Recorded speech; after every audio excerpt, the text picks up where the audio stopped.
Assalamualaikum warahmatullahi wabarakatuh. Apa kabar anak-anak? Pastinya kita dalam kondisi sehat walafiat, selalu terjaga dalam keadaan apapun juga. Meskipun kita ketahui pada saat ini kita itu sedang dilanda sebuah musibah, yakni COVID-19 atau yang disebut dengan virus corona.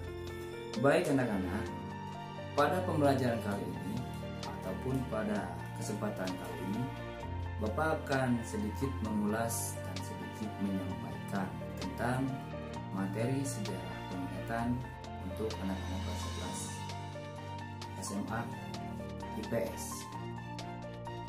Nah, anak-anak, untuk pertemuan kali ini kalian pasti bertanya-tanya, kenapa Bapak pakai kopiah merah? Nah, baru pulang dari masjid. Kopiah hitam yang kemarin itu dicuci dulu sebentar karena sudah busuk. Sekarang ganti kopiah merah. Oke anak-anak, kembali ke topik pembahasan. Untuk pertemuan kali ini Bapak akan menyampaikan, akan membahas tentang kerajaan maritim Hindu dan Buddha. Pada materi kali ini, kompetensi dasar yang akan Bapak sampaikan itu yakni kita akan menganalisis kerajaan-kerajaan maritim Indonesia pada masa Hindu-Buddha dalam sistem pemerintahan, sosial, ekonomi, dan kebudayaan serta pengaruhnya dalam kehidupan masyarakat sehari-hari. Oke, dalam kesempatan ini Bapak akan membagi 3 bagian materi tema kita tadi tentang kerajaan maritim Hindu-Buddha ya. Yang pertama, ada definisi budaya maritim. Yang kedua, terbentuknya perdagangan-perdagangan internasional zaman kuno. Dan yang ketiga, teori-teori masuknya agama Hindu-Buddha di Nusantara. Baik anak-anak, tentang definisi maritim. Apa sih itu maritim? Apakah kalian sudah tahu apa itu maritim? Apa baru mendengar istilah kata maritim itu sendiri? Baik, maritim itu berasal dari bahasa Latin. Artinya itu, atau bahasa Latin itu maritimus atau mer, yang berarti laut. Di dalam Oxford Advanced Learned Dictionary, sebuah kamus ya, maritim itu disebutkan bahwa connecting to sea or ship or near the sea. Kalian tahu artinya? Makan dulu roti, baru kalian mengerti arti tersebut ya. Oke, artinya itu anak-anak, itu tadi ya, connecting to sea or ship atau near the sea, itu berarti yang menghubungkan laut atau dekat dengan laut. Kata maritim dalam KBBI atau Kamus Besar Bahasa Indonesia itu diartikan sebagai berkenaan dengan laut, berhubungan dengan pelayaran dan perdagangan di laut. Nah, itu anak-anak, kata maritim pengertiannya itu berdasarkan menurut bahasa atau etimologi. Baik anak-anak, kalian tahu ini gambar apa? Iya betul, ini merupakan gambar perahu bercandi. Apa sih kaitannya Pak perahu bercandi dengan kerajaan maritim ini atau dengan kata maritim ini?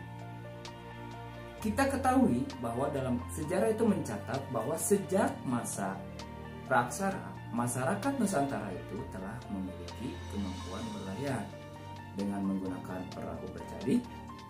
Nah, para penutur budaya Austronesia pun menuturkan bahwa masyarakat praksara Nusantara itu memang dikenal dengan kemampuan berlayarnya.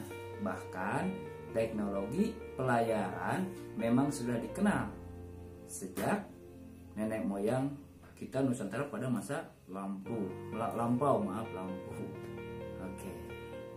Itu menghendaki bahwa masyarakat Nusantara sudah mampu melakukan pelayaran dan perdagangan meskipun secara sederhana. Baik anak-anak, selanjutnya tentang pembahasan terbentuknya perdagangan internasional pada zaman kuno. Kepulauan Nusantara itu diketahui berada di antara Samudra Hindia dan Samudra Pasifik, serta di antara benua Asia dan benua Australia. Membuat Kepulauan Nusantara itu terletak dalam jalur perdagangan internasional pada zaman itu ya, atau zaman kuno, yaitu India dan Tiongkok. Komoditas penting yang diperdagangkan ketika itu adalah berupa rempah-rempah. Kalian tahu rempah-rempah? Seperti kayu manis, terus cengkeh, terus pala. Tahu pala yang suka dipakai dapur? Sering beli di warung-warung pun juga ada pala ya. Oke, apa sih Pak hubungannya itu sehingga terbentuknya perdagangan internasional zaman kuno? Itu hubungannya itu perdagangan tersebut itu diikuti pula oleh percampuran kebudayaan seperti agama, sistem pemerintahan, terus sosial dan budaya di atau pada masyarakat Nusantara pada saat itu. Nah, ini merupakan peta dari penyebaran agama dan kebudayaan Hindu-Buddha ke Indonesia. Di sini ada bangsa Cina dan bangsa India.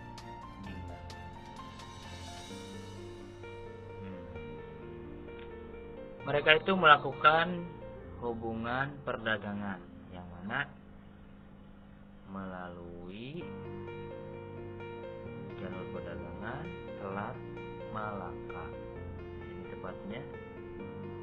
Nah, dan juga kemudian dari itu lewat ke Selat Sunda, ke Selat Jawa, kemudian lanjut ke Selat Makassar. Nah, dari aktivitas perdagangan tersebut maka terjadilah penyebaran agama dan kebudayaan Hindu-Buddha di Indonesia.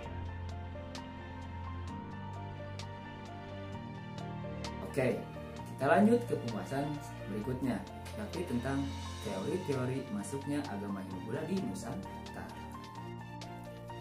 Yang pertama, anak-anak, ada teori yang dikemukakan oleh seorang ahli yang bernama Van Leer.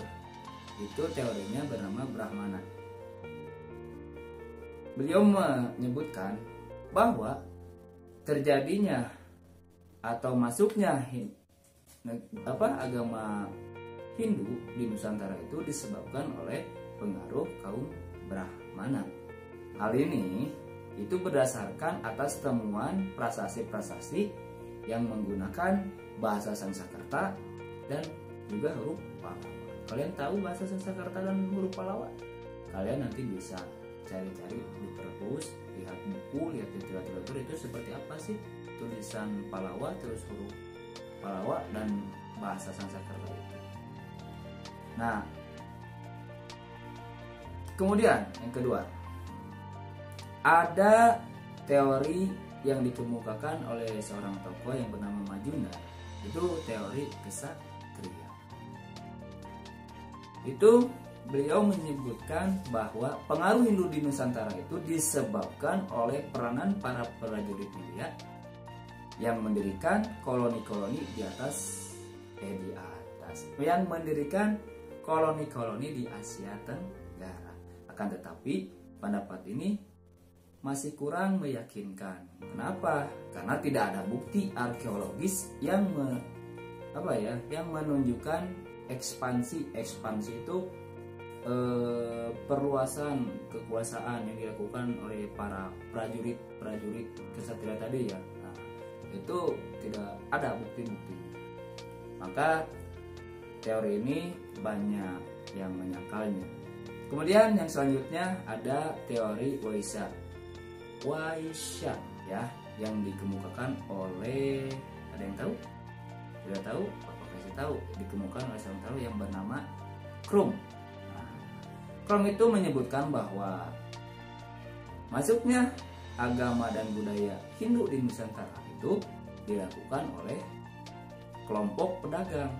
Apa sih buktinya? Hal ini berdasarkan bahwa pada saat itu banyak pedagang-pedagang yang masuk ke Indonesia, khususnya pedagang yang dari luar ya, yang melakukan perkawinan dengan masyarakat setempat di Nusantara pada saat itu. Jadi teori ini berdasarkan atau didasarkan melalui perkawinan dengan pribumi. Nah, dan yang terakhir ada teori arus balik. Teori ini dikemukakan oleh Bos ya, bahwa beliau menyebutkan Hinduisasi di Nusantara dilakukan oleh kaum terpelajar yang mempunyai semangat untuk menyebarkan agama Hindu. Bahkan lebih lanjutnya itu seperti ini.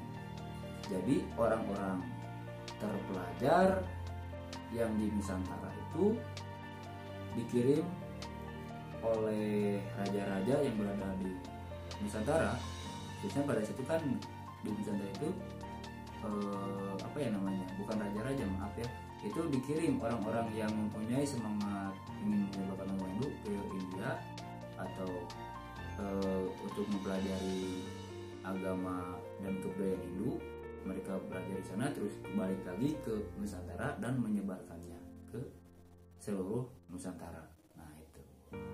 Oke, dari teori-teori yang tadi Bapak sudah jelaskan, bahwa dapat ditarik kesimpulan bahwa masyarakat Nusantara telah mengalami proses akulturasi budaya. Akulturasi itu apa? Pencampuran dua kebudayaan yang disesuaikan dengan karakteristik budaya masyarakat pada masa itu. Nah, anak-anak, untuk pembahasan kali ini tentang kerajaan maritim Hindu-Buddha, Bapak cukupkan sekian. Mudah-mudahan apa yang Bapak sampaikan dan Bapak bahas dari awal sampai akhir tadi bermanfaat bagi kalian, khususnya bermanfaat bagi Bapak juga ya. Nah, terima kasih atas segala perhatiannya. Tetap semangat belajar meskipun di tengah pandemi virus COVID-19 atau virus corona. Budayakan atau biasakan hidup new normal, hidup sehat. Terima kasih atas segala perhatiannya. Semoga kita bertemu kembali dalam kesempatan yang nanti ada video-video pembelajaran lainnya lagi dari yang akan Bapak sampaikan kepada kalian. Jangan lupa like and subscribe. Akhir kalam, wassalamualaikum